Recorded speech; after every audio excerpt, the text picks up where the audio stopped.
اللہ اللہ اللہ اللہ۔ امام راضی فرماتے ہیں جو انسان جس مٹی سے بنا ہوتا ہے اسی مٹی میں جا کے دفن ہوتا ہے۔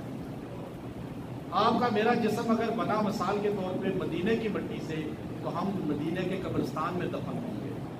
بعض لوگ کھود کہیں ہوتے ہیں، قبر کہیں بنتی ہے، وہ مٹی وہاں سے ان کی لی ہوتی ہے، اس لیے ان کو وہاں جانا پڑتا ہے۔ یہ وہ قبر کی مٹی ہے جنت کے ٹکڑے کی، جسے روضہ ریاض الجنہ کہا جاتا ہے، روضہ رسول کہا جاتا ہے۔ اس مٹی سے اللہ نے 4 جسم بنائے، وہ چاروں جسم یہاں پر پہنچے، ایک پہنچے گا۔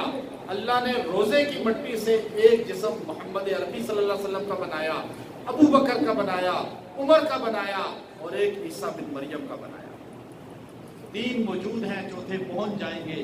ہمارا عقیدہ ہے جو اس مٹی میں اس قبر پہ جا کے سلام پڑھتا ہے وہ بھی گناہوں سے پاک ہو جاتا ہے، تو قبر میں سونے والے کیسے پاک نہیں ہوں گے؟